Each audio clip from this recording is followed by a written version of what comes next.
Nous sommes 7000 hommes, nous sommes parmi les serviteurs dont Dieu a épargné lors de son rencontre à Horeb avec Élie. Nous sommes aussi très contents de savoir que vous, nos téléspectateurs, vous êtes parmi le 7000 hommes. Aujourd'hui, 7000 hommes émission reçoit un serviteur dont vous allez découvrir tout à l'heure là. Bonjour l'homme de Dieu. Bonjour madame. Nos téléspectateurs veulent savoir qui êtes-vous. Merci madame. Je dis d'abord merci pour l'invitation. Je réponds au nom de Justin Balibouno Zahinda. Je suis marié à madame Lina Zahinda. Je suis père de 4 fils. J'aime le Seigneur, je suis converti, tout comme mon épouse et mes enfants. Je suis âgé de 57 ans, je suis baptisé en 77. Et je suis appelé au ministère depuis 86, précisément le 7 avril. Je suis serviteur de Dieu aussi au sein de la communauté 5e Selpa. Notre église ici à Kampala s'appelle The Throne of God Church. Nous sommes à Tirombe, Mouala, Sambia Tirombe, Mouala. Mais papa, on nous apprend, parce que l'autre fois on était avec le président Innocent Mobutu, qui est le président de la communauté chrétienne congolaise en Ouganda. Mais on nous apprend que vous êtes aussi membre de la CCCU. Qui êtes-vous? Ok, bien sûr. Au sein de la CCCU, je suis le vice-président. C'est ainsi qu'à Kampala, on a l'habitude de m'appeler Bishop. Bien sûr, je suis Bishop parce que j'ai été consacré comme ça.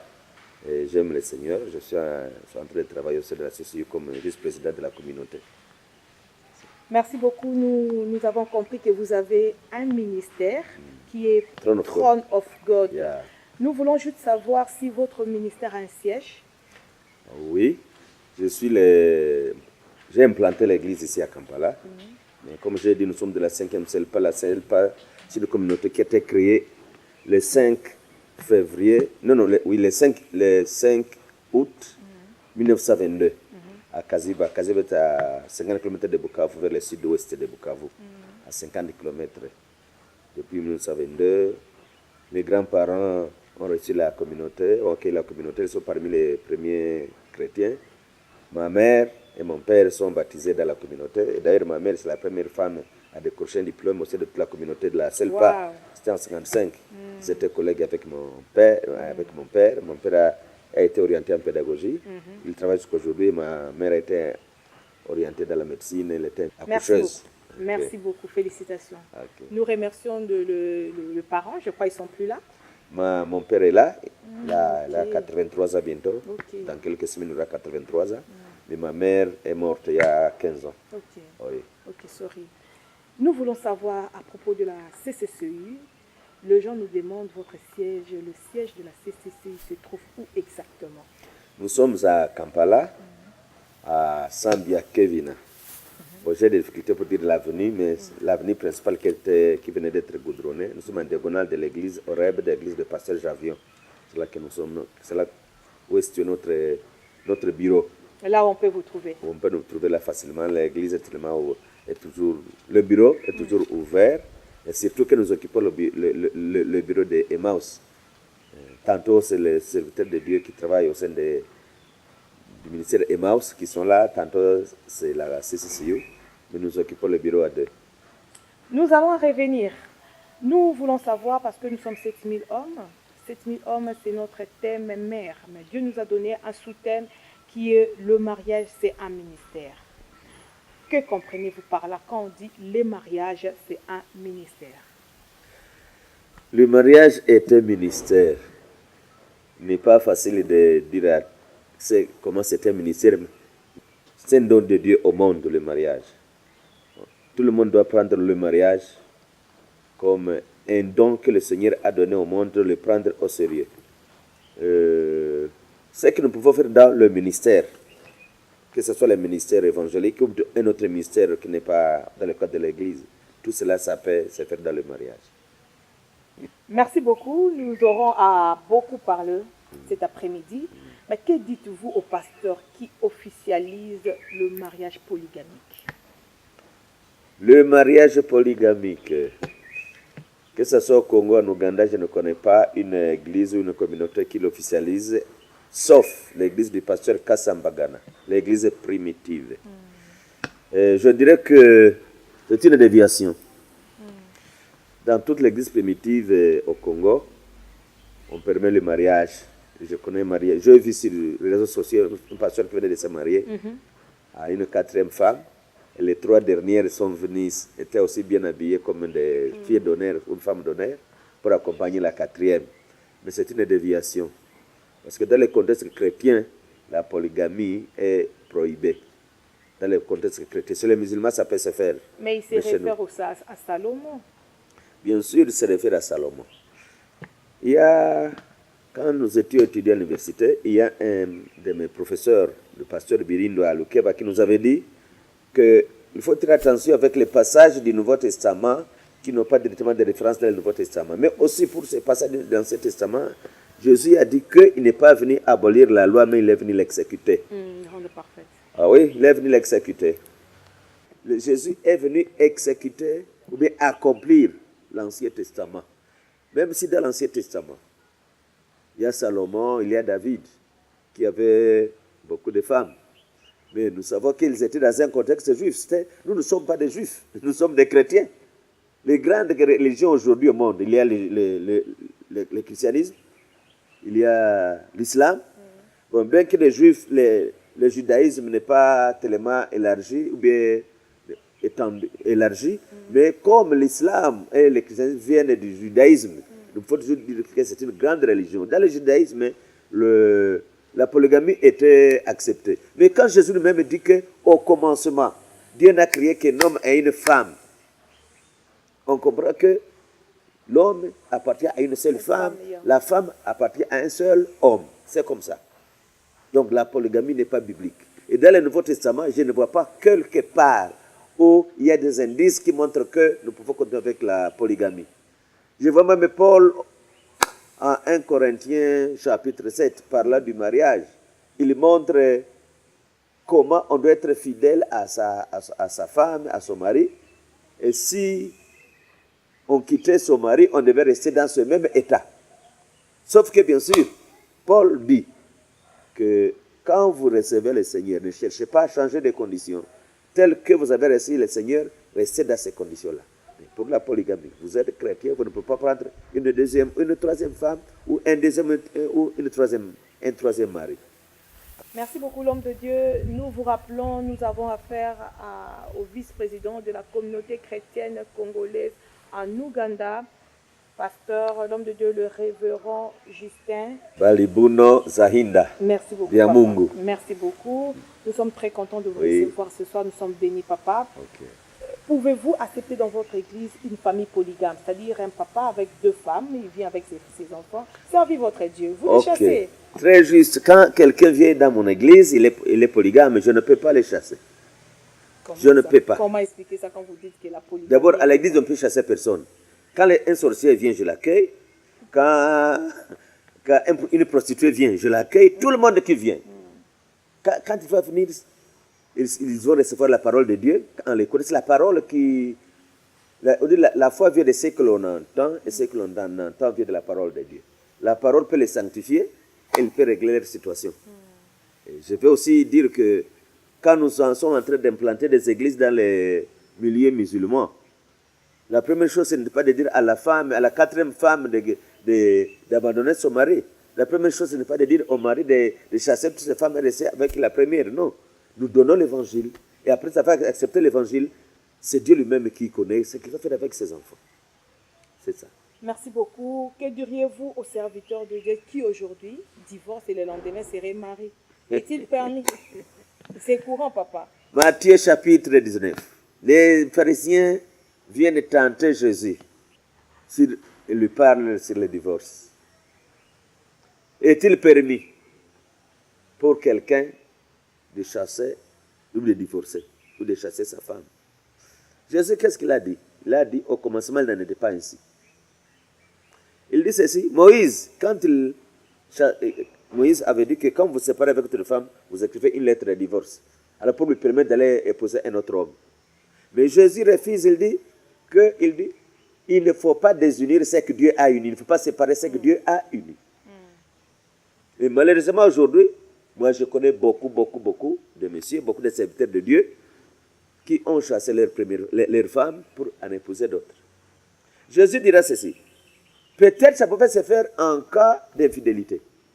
Mais malheureusement aussi, ou bien heureusement, il dit encore, quand quelqu'un a commis du tort envers vous, il faut lui pardonner. Et un des disciples, Pierre, dira combien de fois?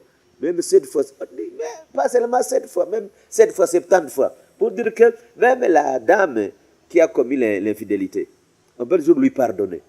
Mais aussi, moi je connais un serviteur de Dieu chez nous à Bukavu dont l'épouse avait peut-être une fois ou 2 fois commis l'infidélité, mais il lui a pardonné. Et par la suite, la femme s'était convertie, elle était devenue une fervente évangéliste, fervente serviteur de Dieu. Mais c'est là aussi dans la Bible, ou bien c'est nous les chrétiens. On parle souvent de l'infidélité féminine, mais on ne parle pas de l'infidélité masculine. Non, parce que la Bible aussi insistait là-dessus, c'est la fidélité féminine. Bon, la Bible vient d'un contexte juif, bien-aimé.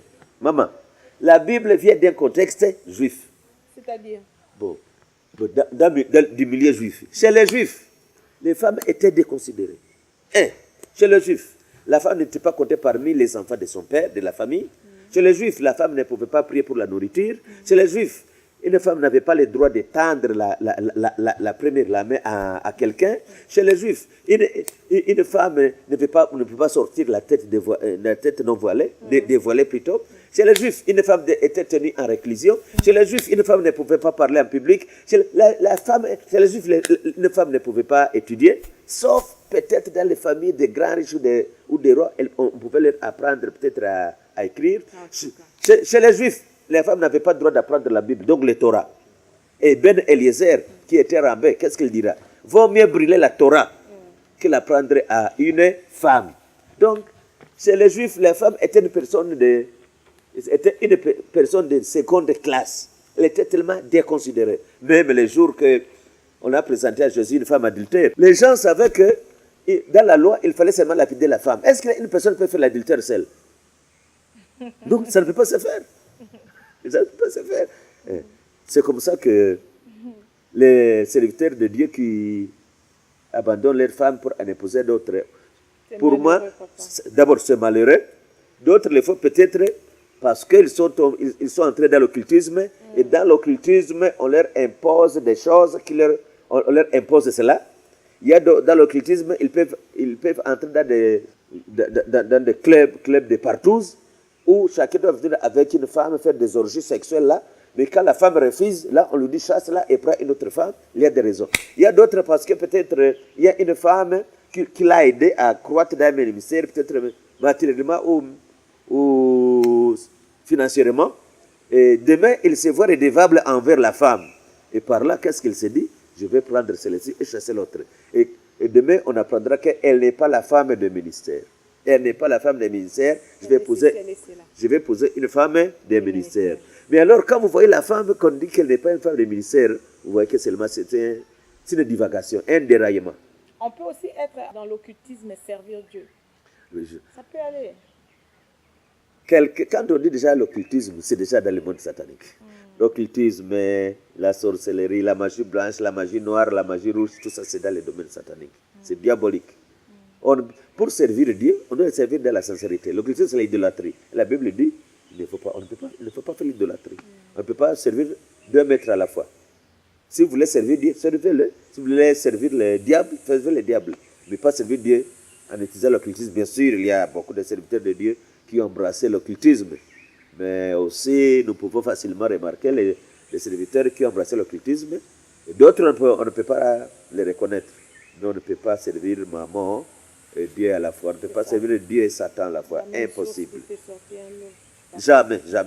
On ne peut pas servir deux maîtres à la fois. L'homme de Dieu, Jézabel, c'est une femme terrible qui a troublé, même Élie, a troublé la population chrétienne, les hôtels. Comment pouvez-vous faire quand vous êtes en face d'une telle épreuve? Ok, Jézabel.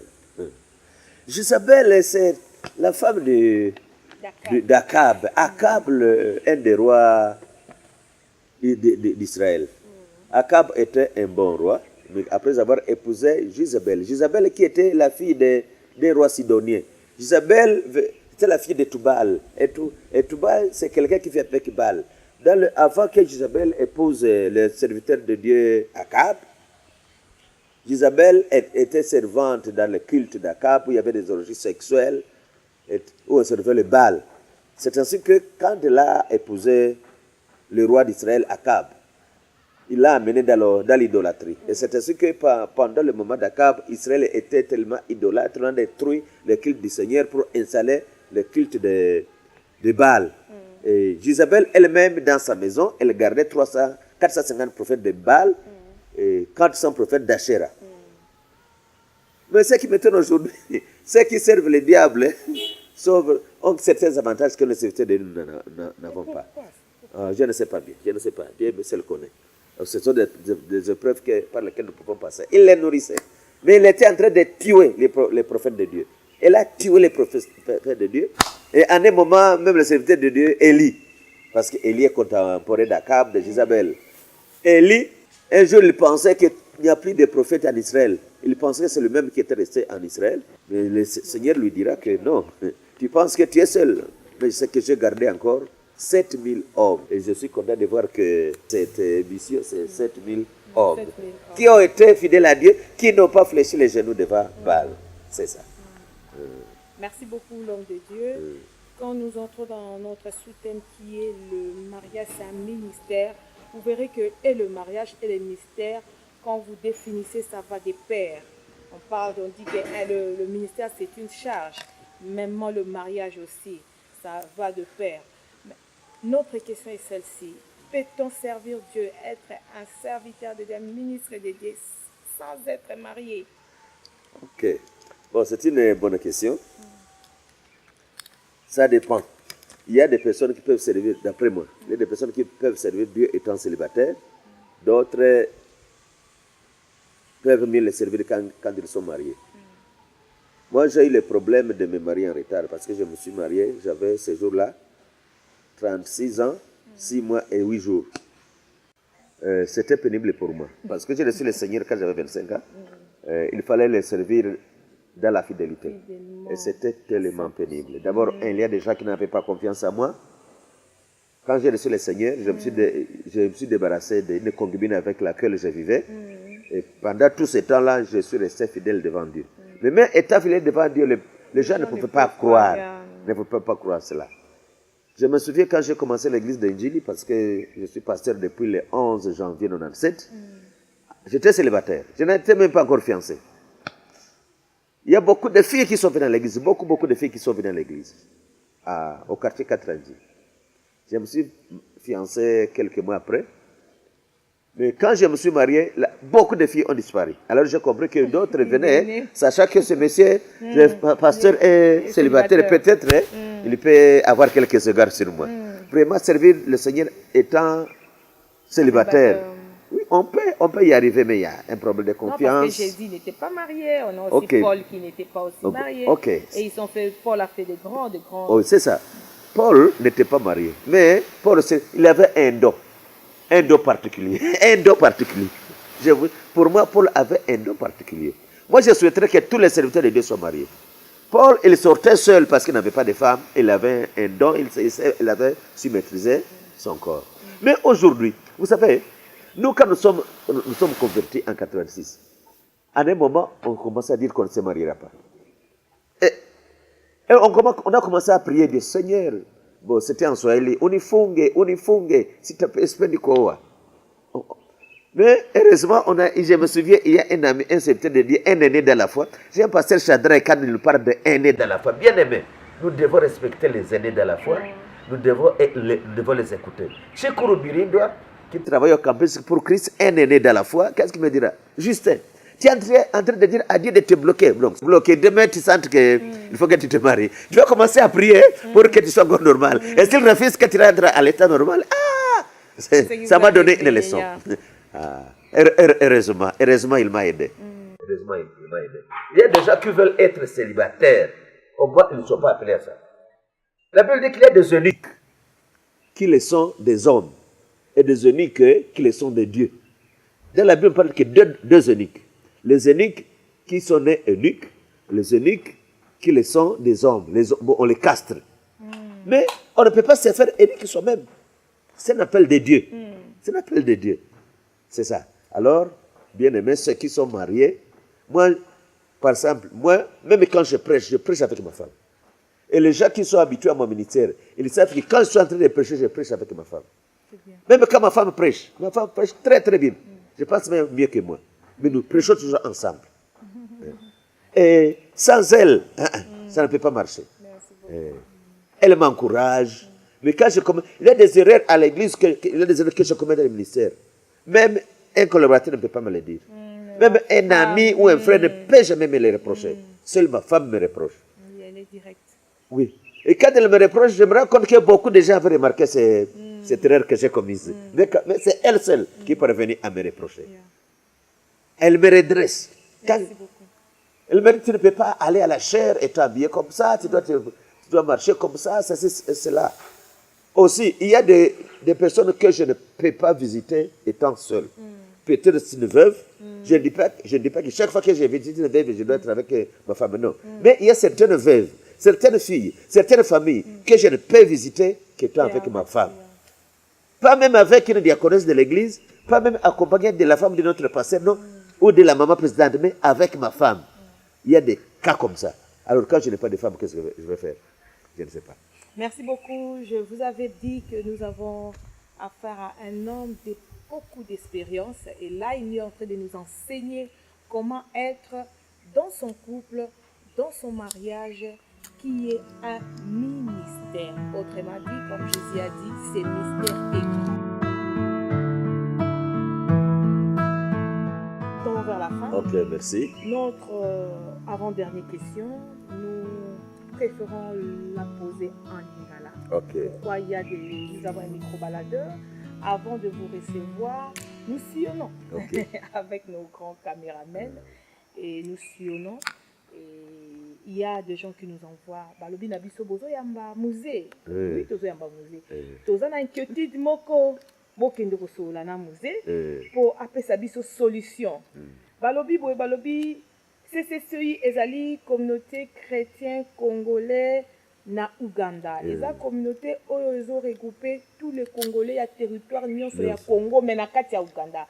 C'est-à-dire ba ressortissants Kinshasa bazali, ya Est bazali, ba Congo pe bazana kati sika oyo Congolais azalaka mopaya te soso pembe. Ba oyo bazo taper Équateur bazali oyo yo papa na biso tolingaka to respectaka mingi ozali vice-président. Donc derrière les présidents vous êtes là et puis ceux qui batali parcours na yo on a vu que vous êtes un grand, vous avez parcouru même, vous avez été à Bakongo, à Bandundu, à Kinshasa, expérience fait grandir. Et Monis, derrière l'homme de Dieu, le président Innocent qu'on avait reçu l'autre fois, je vous rappelle, on avait reçu l'homme de Dieu et le président Innocent, on a émission dans ce précédent. Et vous êtes là, mieux placé à Kosunga, place au Bango, bazo s'inquiéter na question toujours. Ok. Ba remarquer question na biso inquiétude na bango pour ne pas dire question ba remarquer na kosangana na bino na ba conférence bo préparaka na ba réunion na bino vous prenez plus vous privilégiez plus langue swahili et ba oyo baza na problème ya koyoka langue wana ou bien ko comprendre yango ou soit bazo yoka mais ils se sentent pas à l'aise parce que ça na langue moko oyo zo tia bango mal à l'aise ba komi ko kima même ko kutana na bino ou bien communauté na bino pour ça.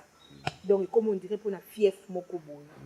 Qu'en dites-vous? Ok. On est allé question moko malam. Et puis qu'on inquiète pas de ceux qui vous dans la société, vous avez congolais, vous avez privilégié monokomoko. Nous, y bien aimé rwandais, ont une seule langue au Rwanda, c'est le Kinyarwanda. Au Burundi, une seule langue, le Kirundi. Mais chez nous au Congo, nous avons 4 langues nationales, la langue officielle. Je peux dire ceci. D'abord, moi, pour le moment, je peux dire que je suis plus quinois que garçon béquet. Parce que j'ai fait trop peu de temps à Bukavu. Moi, j'ai grandi à Kaziba, j'ai fait 23 ans à Kaziba, au village. Mais à Bukavu, je n'ai fait que 7 ans. Mais à Kampala, j'ai fait 5 ans. Mais à Kinshasa, j'ai fait 22 ans. J'ai fait 22 ans à Kinshasa. Pour dire que je suis plus quinois que Bukavien ou bien garçon bec. Les jeunes de Bukavu, les gens de Bukavu les appellent les garçons béquets. Je prêche mieux en lingala qu'en swahili. Et mes enfants s'expriment mieux en lingala qu'en swahili. Peut-être pour le moment, ils ont amélioré le swahili. Mais je ne suis pas très sûr que la CCI a privilégié le swahili. Les raisons sont celles-ci.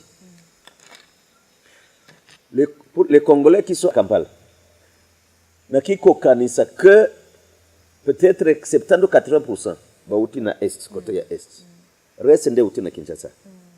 Vous dire que ba o nyoso au moins 70 ou 80% nyoso ba Swahili. Alors naba o ya Kinshasa tango ba yebi Swahili tel. Mais après 3 4 5 6 ou 10 ans à Kampala, ndambo na bango pe ba kiko teya na Swahili. Quand vous voyez Pasteur Javion peut à qui attaque même un jour je pense que Javion prêche déjà en Swahili. Et d'autres connaissent déjà les Swahili. Alors quand nous sommes dans de milieux, vous allez reconnaître qu'il y a des gens de Bukavu qui ne connaissent même pas. Il peut y avoir 30 ans, 40 ans. Azo yibata emo yalingalate.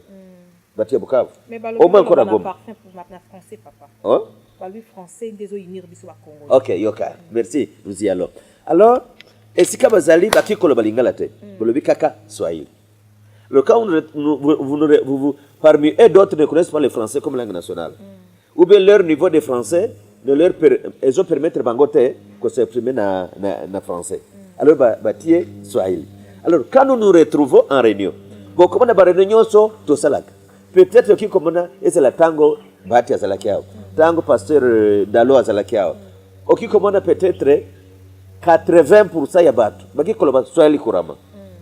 Et c'est ainsi que OK comme on a que Swahili est un local un peu privilégié. Je peux aller par exemple en Angola. Toi qui toke Angola, OK kokuta ke ba église congolaise ya Angola. Ba itika Swahili te, mais ba itika mingi lingala.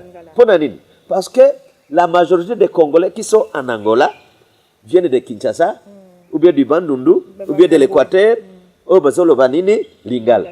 Et pourtant ça ba muso uti na Katanga. Le temps uti na Katanga va s'adapter na lingala. Mais alors qu'est-ce qu'on fait?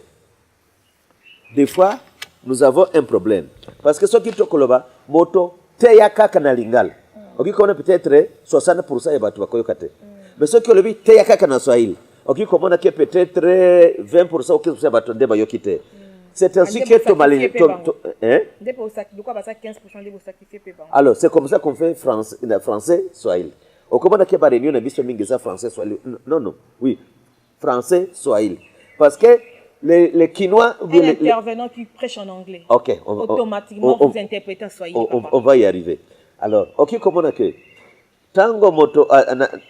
Tango wanoki, comment on a que... Ce que tu es Swahili, français. On comprend que tous les Quinois, donc tous les gens de l'Ouest, ceux qui ne comprendront pas français, c'était pas même 1%. Presque vont gagner français. Tu le dis, lingala français. OK, comment on a que... Batia Est...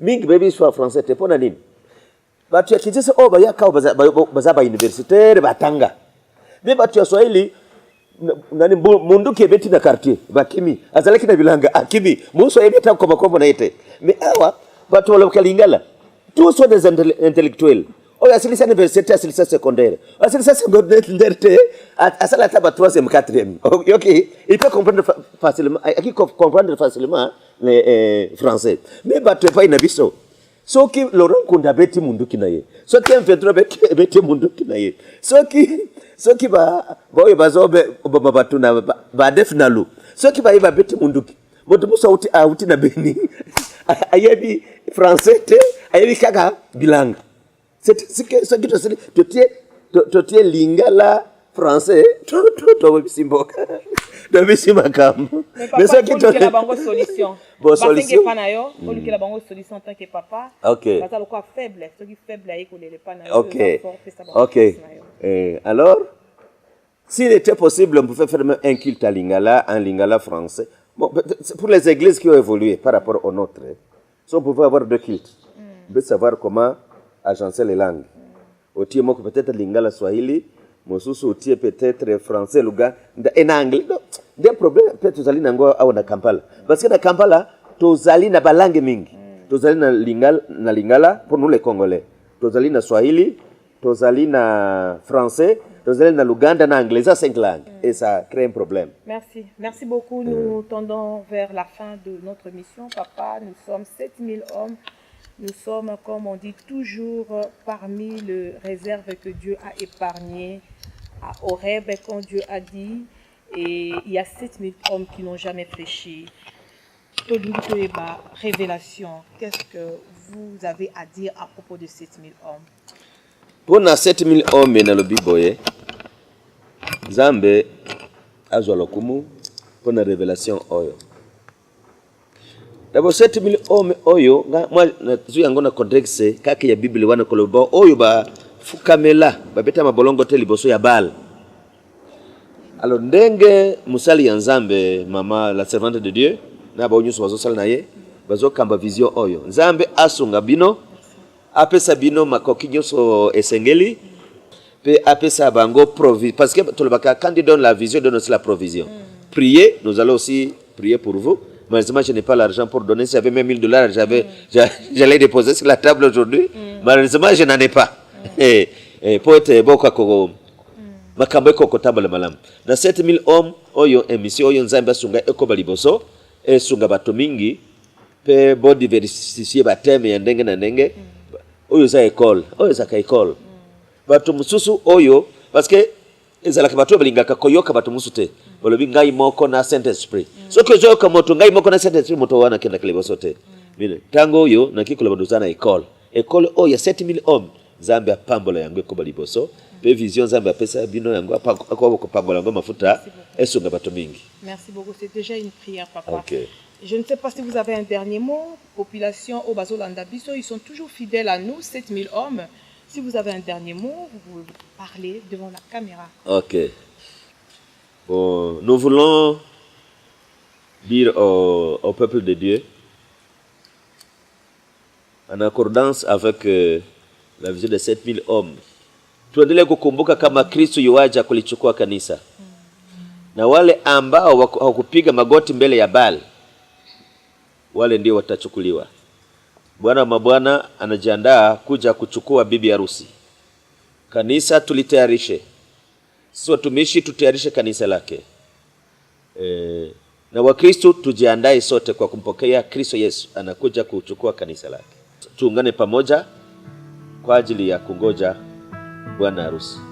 Mungu awabariki sana. Si mon équipe, je vois le maquillage, Sophie Asimbu, et je vois derrière la caméra, je remercie notre grand réalisateur, Willy Kangou.